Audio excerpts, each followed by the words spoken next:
The Morning Sports Desk, available on demand on Spotify, Apple Podcasts, or wherever you get your podcasts, and WDCradio.com.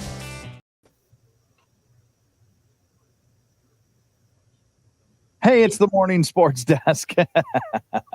How's it going? I'm Corey. That's CJ. It's Thursday, the 12th of September on the Morning Sports Desk, as we always do, CJ. We got to kick things off with a little high school sports preview, because tonight it's night 2 of the Park Region Conference volleyball schedule. Yeah, we're into conference play now. Wadena Deer Creek will be hosting the Sebeka Trojans. We'll have the coverage of that game on the Superstation K106, 105.9 FM. Also online at WDCradio.com or the Superstation K106 mobile app. That's a 7 o'clock pregame and a 7:15 first serve. Taking a look at the Wadena Deer Creek Wolverines, they beat Pillager in 3 sets last Thursday to start off conference play 1-0. Overall, Wadena Deer Creek volleyball is 6-2 on the season. They're 3-0 in Section 8AA, 1-0 in the Park Region Conference, 2-1 on the road, 2-1 in neutral site games. Looking at their tournament over the weekend,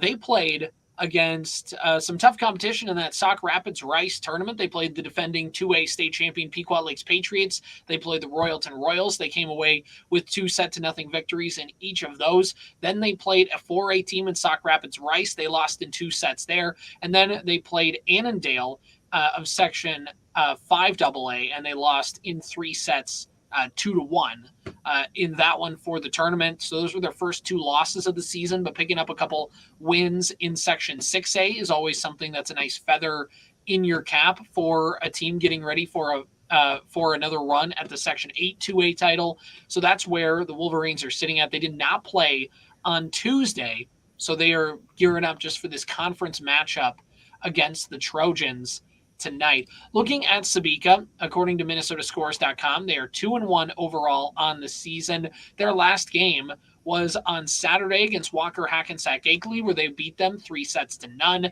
Of course, they beat Monaga 3-0, and they lost right away to Kenyon Wanamingo in New Prague in 4 sets for that game. But I mean, Corey, you covered the game last week for the Trojans and the Braves. I mean, what do we know about Sebeka? What are some things that they've done well? Well, both of these teams in tonight's matchup, CJ, return pretty much everyone from a year ago. Both teams are, I think, probably expecting to make some noise in their sections. And for Sebeka in that Section 5A bracket, I mean, they've got everybody back. They've got a college volleyball player commit already in Anna Kapulyu, who can kind of do a little bit of everything. She's a really nice defender in the back line, and they rely on her offensive skills. Also, of a really nice setter in Jalen Lilquist, who I personally believe if she decided she wanted to play college volleyball somewhere, she would easily be able to do that. Really nice hands. Miranda Lilquist, oftentimes on the right side of their offense, has been, she's 6'1" or something like that on the right side. She'll play in the middle. She'll play on the outside a little bit. There's a lot of experience on this Sebeka roster, much like there is on the Wadena Deer Creek roster. And as is always the case when you're talking about 2 schools who are close to each other geographically in the same conference, they're going to be very familiar with each other, right? There's not going to be any surprises about, hey, what can Poole do, or what can the Lilquist do, or what can the Gravels do on the, like, there's really no pulling any punches. It's just about executing. That is really going to be what it comes down to. Can you set up your block? Can you set up your offense? Can you serve, receive?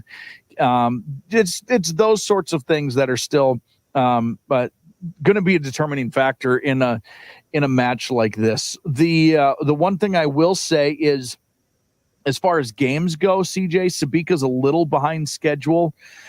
In total games, they missed an entire week because of sickness that had gone around on their team. So they just pulled the plug on everything for a week. They made up, I know, one of those games against Walker Hackensack Akeley this past Saturday. They missed their matchup with Browerville Eagle Valley. I don't think they've made that up yet, unless you said they did, and I just wasn't paying attention. Not according to the schedule, no. I apologize. So Those would have been really good benchmarks in the early season against Section 5A opponents, and two teams who are also probably vying to be towards the top of their particular subsections in that 5A bracket.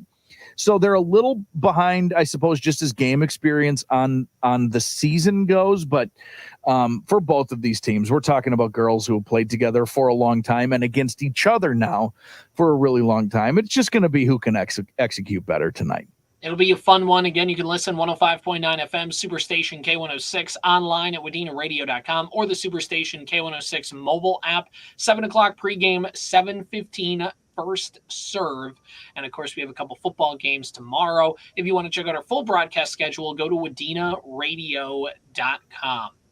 Flipping the page here, we have the Pro Football Challenge and another week of picks starting up tonight. Corey, for the folks at home who aren't quite aware, what is the Pro Football Challenge? Oh, let me tell you all about the Pro Football Challenge. Make your picks each week for a chance to win thanks to the Liquor Depot in Staples. CJ, this is really straightforward. It's a pick'em challenge at WDenaRadio.com. You just need to pick the winners of each of the NFL games each and every single week. You pick the most correct for the week, you get a $20 gift card to the Liquor Depot in Staples.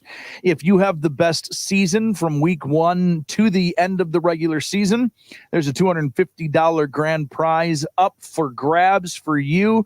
And then there is national contest-wise a chance at $50,000. The Liquor Depot, a part of this yet again. And the picks are up. Our Thursday night football game tonight is the Buffalo Bills at the Miami Dolphins, two teams who expect to be competing atop that AFC East. The game in Miami, I think Buffalo did some things last week, like Josh Allen throwing to receivers who no one's ever heard of before. He spread the ball around pretty well in that matchup. Miami probably underperformed a little bit in their first week. But I would assume then this is their home opener. I can't remember what their matchup was, but this should be their home opener. It's probably going to be hot and humid. If I have a general rule when picking games, if all things are equal, pick the home team, and that gets amplified in the Thursday night football games. I may generally pick the better talent to win Thursday night football because it's weird, but I think talent-wise, it's a horse apiece. I think people are lukewarm on both of these teams coming into the season anyway. So let's just say if everything else is equal, and I think it might be, I would pick the home team, the Miami Dolphins, in this one. That's who I'm going with for my Thursday night pick. Yeah, swinging things around, I would definitely pick the Dolphins because they're the home team. I think generally speaking, going with the home team in a Thursday night football game is the move. I know there's not a ton of time zone travel, but it is going from upper New York all the way down to South Beach. So it is a little bit of you got the flight, you have a little bit of, you're not maybe jet lagged, but you just, again, short week, both teams coming off wins that probably were closer than what they both wanted them to be. There's not a big vibe from either one. The Bills are good with Josh Allen, but they've lost pieces. The Dolphins kind of putting right along in offense, but they lost a lot of defensive pieces as they're trying to rebuild that unit and try and make room for Tua's contract. So, I'm going with I'm going with Miami in this one because they are the home team. But again, I'm ready to be proven wrong. We're both going to regret it tomorrow when it's like, oh, yeah, Josh Allen found a way to win. Who could have seen that coming? The thing about Thursday Night Football is those games have a capability to be weird and bad, and a lot of times both. Yes. Because teams are not prepared, and they don't always pick the best matchups for Thursday Night Football because the league knows that as well. It's why for a long time that they'd stick Titans-Jaguars on Thursday Night Football at least twice a year. Oh, right. Because they just wanted to find a place to stash this game where nobody can see it. Or they technically gave them a primetime game, but it's not. Now that Amazon's paying all this money, they're trying to get better games. But, might we see a lot of points in tonight's game? I think, yes. And here's the thing. When I say weird and bad, it means that it's either like a 9-3 knockout dragout or it's like a 31-30 kind of game where both teams are just defenses just aren't ready and both teams are getting big play after big play. Over under 48.5 points. Ooh. So around 24. They're expecting somebody to win 28-24. Yeah, if it's 25-24, you win. Yeah, I'd take the over. I think I'm taking the over. I think this game might be nuts. Yeah, in a good way. In the best way. Yeah. So it'll be fun. Let's see what happens. We'll talk about the Vikings game tomorrow a little bit. With that, Christian McCaffrey not expected to play. Jordan Addison missed practice on Wednesday. We'll see if that carries over throughout. Ginkle, the nursery rhyme character. Doesn't that name sound like like Van Ginkle and Rumpelstiltskin work together? I've seen somebody call him Rip Van Ginkle. That's good. Yep, I like that. That's I like another that one. So there's a couple things you can work with that. By the way, with Andrew Van Ginkle, he's a guy who grew up in Iowa, went to college in Wisconsin. Sure. He was towing a fine line of me not liking this guy, but then he plays for the Minnesota Vikings. So now, I'm willing to get over things. I'm willing to get over that. I mean, Chad Greenway played for the Vikings for a long time, and that guy is like about as Iowa as it gets from South Dakota. Right? Yeah. So he's Minnesota adjacent, kind of, until it's college football season, in which case all bets are off. Is Iowa tight end you? Maybe. Why are all the best tight ends from Iowa? It's weird, right? Yeah, when you look at George Kittle, when you look at TJ Hawkinson, Noah Fant is on that list. I'm sure there's somebody else I'm missing. We've got a stud there this year again. Yeah. Well, because in a passing in the way Iowa passes the football, they actually don't need wide receivers. They need tight ends because of the way that they like to pass the football. We need wide receivers who can block and tight ends who can catch. Yep. Gross. Iowa football. At least they have the wave, which is really cool. Iowa football, colon, gross. That's gross. It's true. Iowa offense, at the very least. Yeah, they have the wave. They have it in the NCAA 25 football game. Yeah. Which is cool, but it also implies that there's ill children in a video game about college football. Oh, that's an interesting point. Yeah, that's an interesting perspective and very sad. Yeah. Very sad that any of the that those digitally made up children are sick. Yeah, when NCAA 26 comes around, it's going to be new kids in those hospital windows, CJ. And if they take it out, what does that imply? It implies that they got rid of the children's hospital? That's not good. They're committed now. They're committed.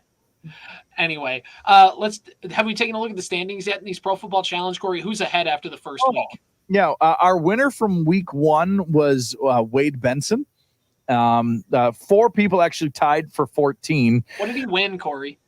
A $20 gift card from the Liquor Depot in Staples. Oh. Congratulations to him. 4 with 14. John, Joey, and Steven. 1, 2, 3, 4, 5, 6, 7 with 13. That's Kirk, Kyle, Ron, Nick, Paul, and Tony. And then 1 with 11. Am I in the top 10? I'm in the top 10. Look at me go. Well, we're tied at 11, so we're both. Well, so it just puts mine there as a way to feel better about it. Yes. At the Superstation K106, Kyle leads the way with those 13. Great week. Jeez. The Liquor Depot is 12. So does Zeke. CJ and I each have 11. And then our dear, sweet, kind-hearted salesman, Mike Melanich, bringing up the rear with a pretty bad 8. That's what, like half the games? That's not a great start there, Mike, buddy, old pal. It's not how you start, it's how you finish. We'll go with that. All right. Again, go sign up WDenaRadio.com for the Pro Football Challenge, brought to you by the Liquor Depot in Staples. Byron Buxton, Corey, he's back. The Twins are also back. They got a couple wins. We come in.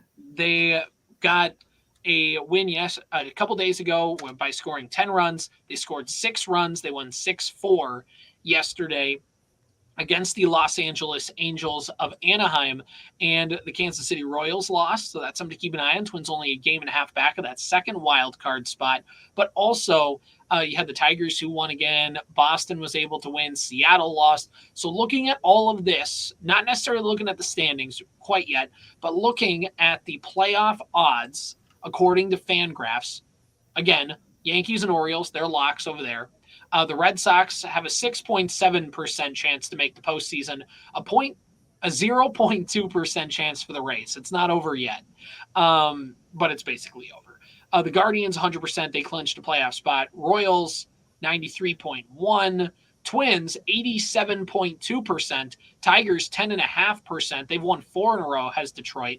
The Rangers, 0.1%. Seattle Mariners, 8.5%. And the Astros are at 94.2%. So all of this is to say, after as bad of a week as the Twins had, and don't get me wrong, it was bad, but they're still, after winning those 2 games against the Angels, have basically kind of cushioned themselves back again to that nice playoff position. We talked about it yesterday, but it's basically a math problem now for everybody else who's behind the Twins. Now there's only 16 games left in the regular season. So your margin of error for everyone else is not only do you hope that the Twins keep losing, but you have to win games now if you're everyone else, whoever the everyone else is, Detroit, Boston, Seattle, whoever's kind of in that mix there. And for the Twins, obviously winning is just the most important thing. Just keep winning. You can stave things off as far as what happens. Let everyone behind you get hot. As long as you keep winning and keep your head above water, that is going to be that's the most important thing. And to be able to get Buxton back for the Cincinnati series, they have the night off. They'll start that series with Cincinnati tomorrow. To get him back, you would think and hope helps the cause. Again, another thing we talked about the other day. What's something that's going to help guys like Royce Lewis and Matt Wallner and Jose Miranda and that in the order is being able to hit around Byron Buxton, because that is the person that probably people are going to be more nervous about. Right. And there's a couple things, right? So Byron Buxton, as that center fielder, again, is and in the lineup is that piece that helps kind of everything else revolve around. Also, you get his glove in the field, which helps. I don't know, we talked about this off air, Corey. I don't know how much his bat is going to come into play right away, because we know Byron Buxton's a streaky player. But the hope is that he gets his legs underneath him and can kind of see enough pitching and get hot right around the time the regular season ends. Because as much as some Twins fans maybe think, well, if he's healthy now, wait another week and drop him in, or wait till the last series of the season. Doesn't quite work like that. You want him to be able to get some at-bats and feel comfortable. And by the way, the Twins also still are competing for a playoff spot. As much as they have a cushion, you still want to make sure that you can clinch that thing, and then maybe you rest him for the rest of the season. But you can't quite be too sanguine about your spot if you're actually in the moment trying to win it. Us as like outsiders can talk about it. So Byron Buxton does need to come back and play a little bit of ball. And if the Twins clinch a playoff spot by, like, let's say September 26th, then that final 3 games, they can say, all right, take off, get rested, and get ready, right? Yeah, but he, like you said, the most important thing is we got to try to build some juice here. Like, get his sea legs back underneath him, so that way, hopefully, he's peaking come that playoff time. I do want to give Byron Buxton a little credit on something. I think this is worth mentioning. Obviously, I've made it pretty evident over the last few years, my disappointment in his availability, because he is rarely available, I think, at crucial times of the season for these teams, for these Twins teams. But I do want to give him a little credit. And that is, we don't have any control, no one does, over how injury prone we are. And Byron Buxton happens to be more injury prone than almost anybody I've ever heard of in my entire life. That sucks, but it's not his fault. It's just a thing that's just the deck of cards he's had to deal with. What I will give him credit for is that dude, when given the opportunity to play, will play through it. He's never healthy, but that's just base level Byron Buxton, and he plays through it all the time, right? We were sharing stories earlier of him being on knees, being iced up every day after the game, and hey, Byron, are you playing? Yep, I'm playing. I'll be in the lineup again tomorrow. He's not going to be 100% when he comes back. No, I don't think. I mean, they're not like trying to keep secrets. That's just a reality. Bona fide truth of it, right? he's not going to be 100%, but by golly, he is going to go out there and he's going to give it a shot again. And I do think he deserves credit for that effort. Right. He's not, there's a bunch of people I've seen on social media who have claimed that he's lazy or he doesn't want to play. He certainly does want to play in these games. He's a gamer. That guy's a competitor. He wants to be out there.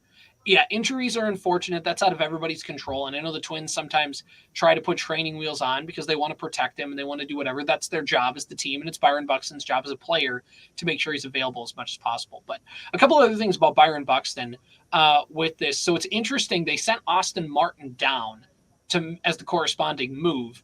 Of course, again, in September, rosters are bumped up from 26 to 28. And you can teams basically add one extra position player, one extra pitcher to their rosters in September. But with the Twins, Austin Martin has gotten more at-bats. He's more seasoned at the big league level for a playoff run, but they kept him over Deshaun Kersey. And they called Kersey up a week ago when Kepler got put on the IL. And a couple people have been wondering about what this move can be. And it's been explained by other people. I'll explain it here as well. Is basically, if you look at what Austin Martin is, he was a nice player. He's got some speed. He can hit a little bit. He can play the outfields, although, again, he can play everywhere, but never a position particularly well, and is more of a slasher hitter. But with Kersey, he's not really a hitter, but he's a defense and speed kind of guy. And if you're Rocco Baldelli, Byron Buxton's back.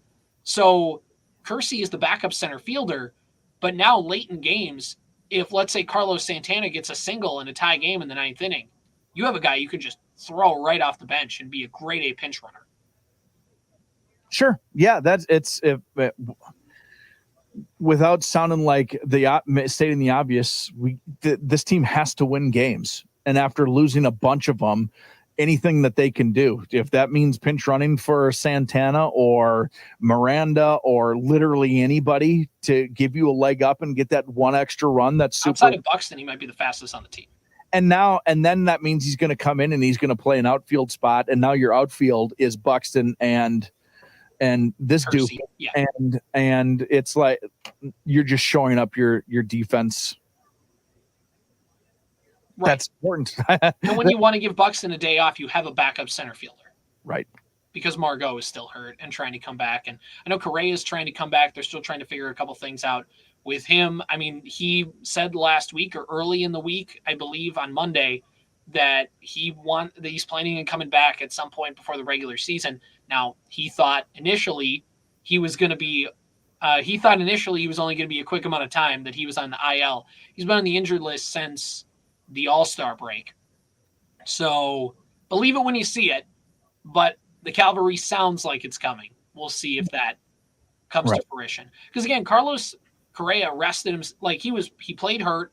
He was bad at the plate. He gave himself that week of time, remember, after the Twins clinched the division, and then they put him immediately on the IL to rest up for the postseason.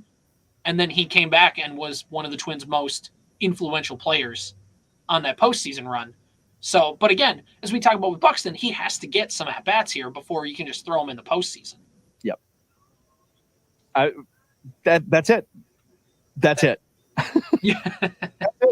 That's it. That's the game. That's all you got to do. So we'll see. I mean, I don't know. The Twins are gearing up for that stretch run. Louis Varland moved to the bullpen.